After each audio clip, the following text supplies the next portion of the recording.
of applause for DeLone, man. That was awesome. DeLone, thank These people are talking a little fast. Just tell them, like, slow down. you.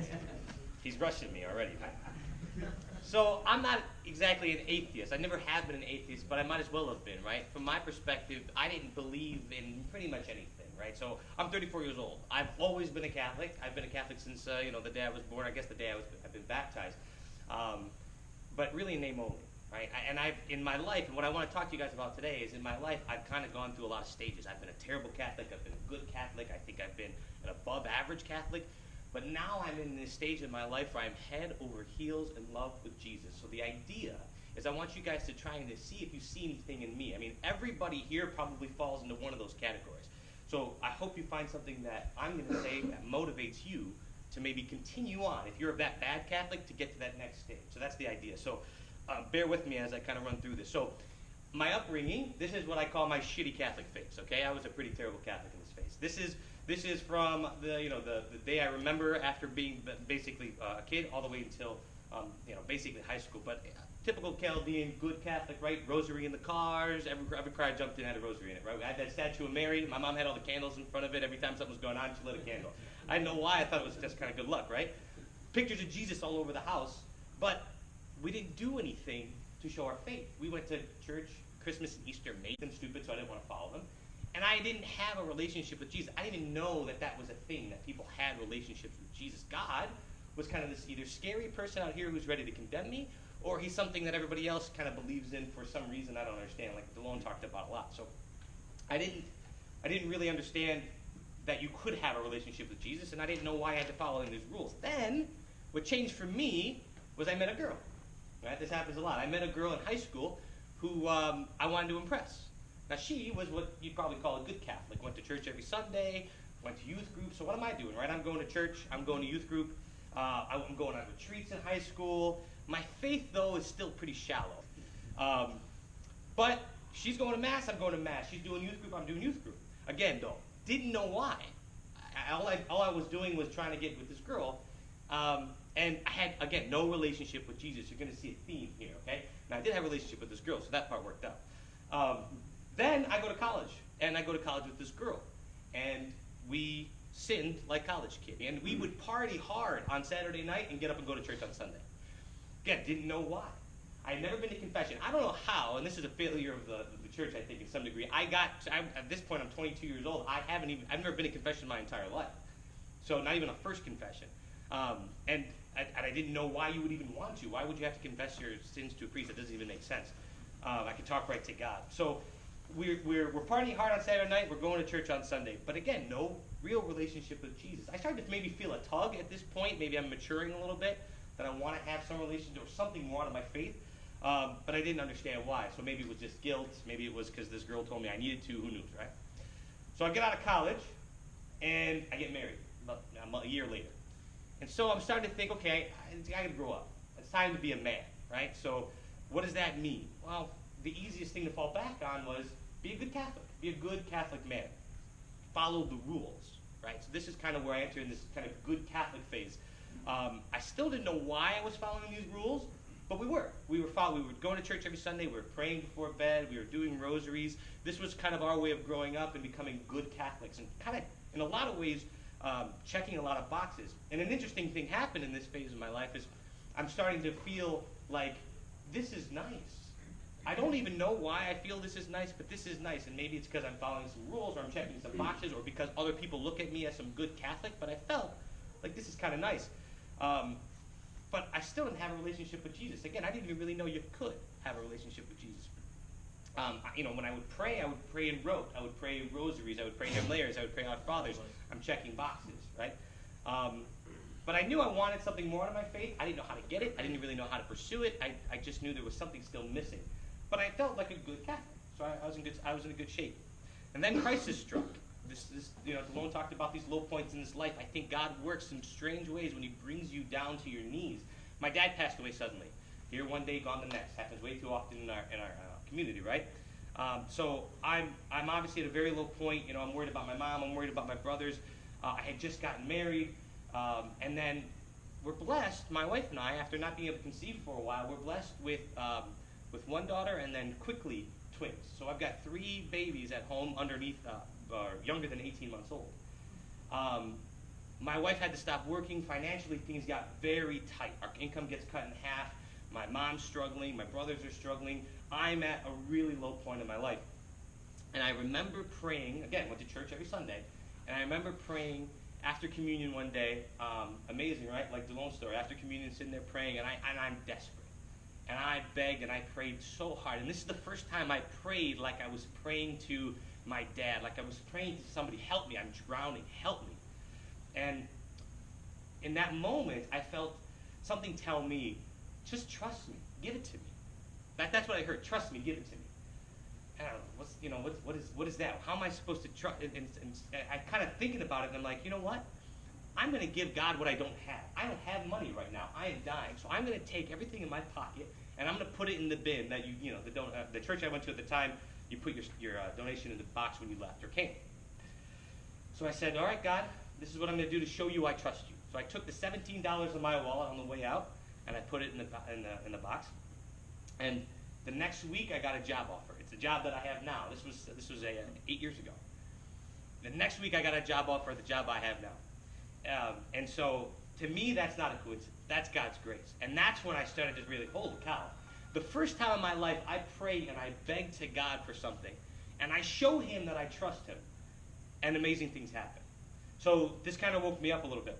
And ever since then, I started to learn, what was this? This was tithing, right? So this was this kind of concept of tithing that I didn't really even knew existed. I used to, put $1 in because I didn't want, the lady next to me to think I was cheap, right, in church. You guys have been there. Don't look at me like that. So these big things start to happen. But what happened probably more than anything, not more than my situation getting better, not that, I was able to sleep at night again, I was able to see my kids instead of working 3 jobs. What happened more than anything is I felt God's grace for the first time. For the first time in my life, I shouldn't say that. I had felt God's grace before, I didn't recognize it. But this time I knew this was God giving me this grace. And grace is that feeling, that God, it's that hug that God's giving you. It's his power over you, saying, I'm with you, I'm here for you. And it's more than just a thought, it's more than just a voice, it's an actual feeling. And so I felt it. Now, I still didn't know why. I learned a little bit about tithing, and it became a part of my life, and my wife and I, but we still didn't know why. We still didn't know what was going on. And I had a relationship with Jesus at this point. But it was kind of like a long-distance relationship, right? I was still, it was stronger than I ever had before, but I didn't know what it was, and I knew I wanted to get better. But I didn't know how to get there. So I lived like this for 7 years, like I would think is a really good, strong Catholic. Going to church every Sunday, tithing, praying hard, feeling God's grace. So I thought I was a strong Catholic. I thought this is what strong Catholics are. This is as good as I can get. I'm a good man. I'm a good father. I'm open to life. I mean, at this point, 7 years after all of this stuff's going on, I'm bringing my 6th child into the world, right? I've got 8 kids, so that's crazy, right? But I'm donating to the church. But I look back at that Pilar, and I had no idea what I was missing. Even though I thought I was fulfilled as a Catholic, I had no idea what I was missing. So 2 years ago, this is when it kind of shifted for me in a big way. I get randomly invited to be a retreat leader. You're going to hear, that's come up in Lone Star too. These retreats, if you haven't been on them, go on them. They're amazing. But I get invited to be a leader. And I think, wow, this is great. These guys recognize I'm a good Catholic. They want to be a leader on this retreat. Boom, I'm down. I'm in. Let's do it. And in order to prepare, and actually I was a leader with that on that retreat with DeLone and Vidal in the back, so these guys played a big part in this. But in order to prepare for that retreat, so we went to the first meeting. I went to the first meeting of the leaders to kind of prepare for it. And I think it's just going to be all organizational and operations and how the retreat's going to run. But one of the first things that they talk about in there is we got to go to adoration for an hour a week to prepare our souls for this retreat, right? To get to know Jesus before we go on this retreat. I'm ashamed to admit, but I didn't even know what adoration was. Some of you guys might not know what adoration is. I didn't. I walked out of there like, yeah, adoration. I got my hour in. I'll do it. And I left, and I'm like Googling, what is Eucharistic adoration? I get home, I'm like, babe, I got to do this Eucharistic adoration thing. What is it? She's like, are you serious? Like, my wife didn't even know I didn't know what it was. But I didn't know what it was. So she's like, you got to go to a church, and there's usually, the Eucharist, and it's going to be in something called a monster. So I'm like taking notes. I'm like, I got to do this, or Vidal's going to scream at me next meeting. So I go. I still remember this because this happened slowly for me, but there are moments where I look back and go, this is when it really clicked. And I'm sitting in the St. Joseph parking lot because I work 2 miles away, and DeLone had told me, hey, yeah, there's an adoration chapel, the last meeting. He's like, yeah, there's an adoration chapel real close to your work, St. Joseph. So I'm sitting in the parking lot because I can't find the adoration chapel, and I called DeLone. He's like, oh, what up for you? What's going on? I'm like, bro, I can't talk. I got to get back to work, but I'm in the parking lot. Where's the adoration chapel? He's like, oh, go around the back. I'm like knocking on the barn door, and then until I finally realize he's talking about this door here. So I go into the adoration chapel, and the Eucharist is exposed, and that's not even every day. So this is kind of this is a special thing. And the Eucharist is exposed, and I remember sitting down. I wanted to be there for 15 minutes. I had to get back for a meeting. I wanted to be there 15 minutes. I remember sitting down praying, and I was overwhelmed. And I can't explain to you why or how or what the feeling was, but I was absolutely overwhelmed. I felt God's grace in a very strong and powerful way. And I closed my eyes and I prayed, but I didn't pray Our Father. I didn't pray a Hail Mary. I just talked. I talked to Jesus. I talked to him. And I don't know why I felt that was okay, but when I looked into that Eucharist, I saw Jesus' face, 100%, and I felt it. And the next thing I know, I'm getting up, and oh man, I got to get back to work. And an hour and 20 minutes has passed. Time stops, right? It was completely amazing and absolutely changed my life. And for the first, I look back on that was the first time that, like I'm sitting here talking to you guys, I talked to Jesus. And he was listening, and he was talking back to me, and he was giving me advice, and I was asking him for things, and I was getting back in return. That, like I'm talking to you guys, like I can go home and talk to my wife, that's how I was talking to Jesus. And I'd never done that before. The other thing that I got out of leading that retreat, I had never been around men who loved Jesus. Not like this, right? Okay, so I had been around priests, I had been around deacons, I'd been around holy men who walked around with rosaries and long robes, right? And those guys they're holy, that's for them. These guys would go from cussing out your mom to talking about the Eucharist, to talking about fantasy football trades, to talking about confession. It was unbelievable to me. I'd never seen this before in my life. I'm like, these are cool guys that love Jesus. This is weird. This is like for girls. Why are these guys doing this? And I had so much fun with that group. And what it did is it made me realize there's a whole nother level to this that I didn't even know existed. And I kind of fell in love with that idea. And I met Jesus through those guys, and I met Jesus at adoration. So that to me was a big changing point in my life. I went on that retreat, and I saw kind of lives get changed, and that had a big impact more. But I came away from that retreat and that experience leading it, and I said, I need more. There's a whole nother level here I'm missing out on. I was curious, right? Because still, now I had a relationship with Jesus, although I wanted to be stronger. I still didn't know why I was following all these rules. I still didn't know why Jesus had, what did the Bible say? How did adoration exist for 33 years and I didn't know it existed? This is the best kept secret in the world. So I got hungry. I started pining for more. I started coming to this men's group. This men's group was a big difference that changed me. I watched that big gorilla Jeff in the back talk about his Bible and how much he loves the Bible, the Bible, right? I'm like, this is awesome. I left that place on fire. I came every other month on fire. Jeff hates me so much now too. But I started. That's not how I talk. That is how you talk. That's not how I talk. So I said I have to have this feeling. I got to have more of this feeling. This is amazing. I want to know what's going on. So I started talking to these guys, and DeLone's talking to me about talks and Catholic radio, and I'm reading books. Guys, this book, I'm going to talk to you guys. This book, and it's a new one. This book is awesome, and I got 16 copies left, only because Father Pierre took 2. But I got 16 more copies. If you want one, for free, just come after me. I bought them for you guys. That's how good this book is. This is the why. This is every single, in 1 paragraph, 2 paragraph, why do Catholics believe what we believe? It's in this book, so come to me. But I threw my head into these books. I threw my head into these talks. DeLone told me about a talk, Father Larry Richards, Be a Man. We've talked about it in this group before. If you raise your hand if you heard about this talk. Raise your hand if you've listened to this talk, right? Amazing talk. And again, I remember where I was when I listened to this talk. I was driving to a meeting from work, and there was this moment in this talk where Father Larry Richards, and I'm talking now, I'll talk to you, to the fathers and to the husbands in the room, right? Where he says, hey, you would do anything to protect your wife. You would do anything to protect your kids. If there's a guy who came into the house with a gun, you would take a bullet for your wife. You would take a bullet for your kids, wouldn't you? Of course you would. Of course you would as a man. And then Father Larry Richards challenged me like nobody's challenged me before. He said, the devil is out there trying to take your wife. He's trying to take your kids. He's trying to destroy them. You need to tell that devil, look him right in the eye and say, you need to come through me if you're going to get my kids. When I heard those words, I parked the car in a Meijer parking lot, and I said, holy shit, what am I doing wrong in my life? What am I doing, right? I'm just, now, my journey with God to this point has been selfish. I got to protect my family. I got to step up as a man. So then I really dug deep. Daily Mass. I started doing novenas with my wife. Rosaries that meant something. Not rosaries because I wanted to get through them. Rosaries that I felt and that meant something. And the more that I dug, the more that I found. It just kept getting better and better. And for the first time in my life, I not only had a relationship with Jesus, but I understood why it mattered. I understood what the Bible meant for me. I understood what the Eucharist was, what the Eucharist could do for me. And how do you know what the Eucharist is? Jesus himself, body, blood, soul, and divinity of Christ, and not want to go there every single day and get him before your first meeting in the morning. How do you not want to do that? And so I didn't know that. This entire time I thought it was a piece of bread and a bunch of boring readings. Father Pierre explained to me what the Mass was at our Kairos retreat.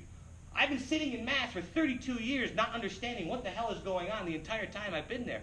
And somebody finally just broke it down in like 20 minutes. And I was like, wow, this stuff is the best kept secret in the world, and it's in plain sight, and we all walk right by it like a bunch of idiots, right? And so that was amazing to me.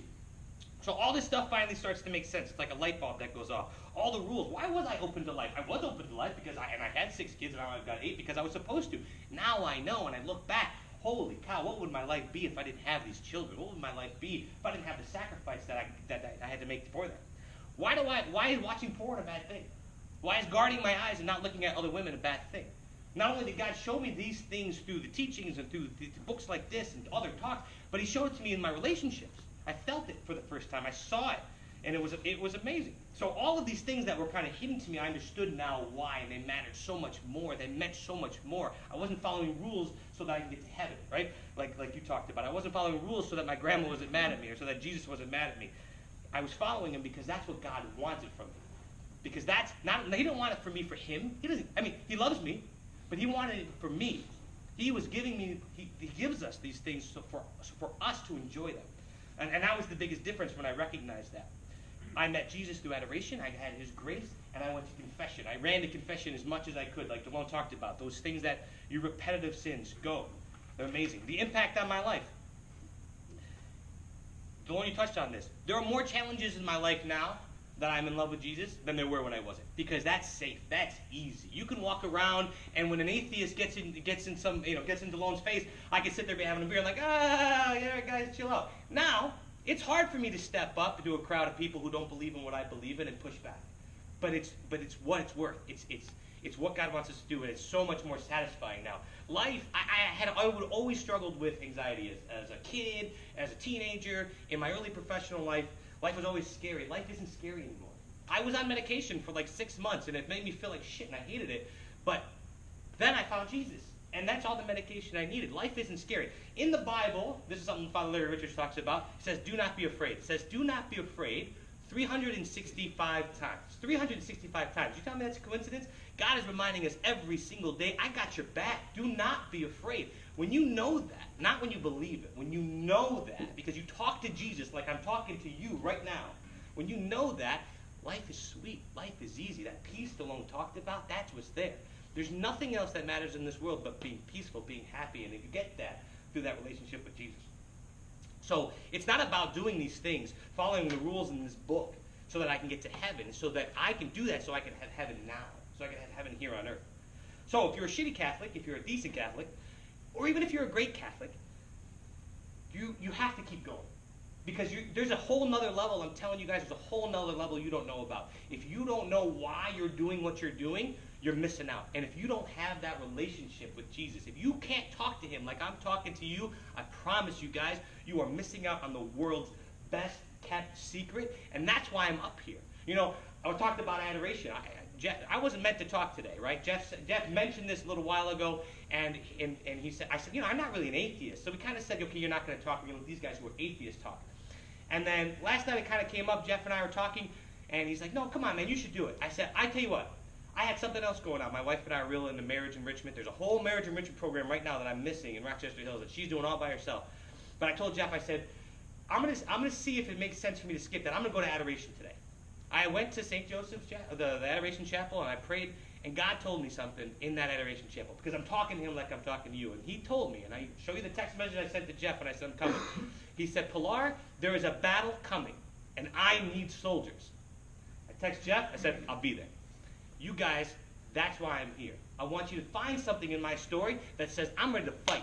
I'm going to listen to Father Larry Richards. I'm going to listen to Pilar. I'm going to know why I'm doing what I'm doing so I can feel that zeal. I'm going to have that relationship with Jesus, and I'm going to love him as much as these guys do. And you're going to find that with these men, because right here we're a group of men who love Jesus, right? And I didn't even know that existed. But if you don't have that relationship with Jesus, you don't know why we're doing what we're doing, you haven't felt it yet. I'm telling you, you're not there yet. I'm not even all the way there yet. Every time I try and live without him, I promise you I fail, and I fall, and I punch myself in the face. I'm like, what are you doing? You know the secret. So I get back up and go. So guys, I hope you took something out of my story, all right?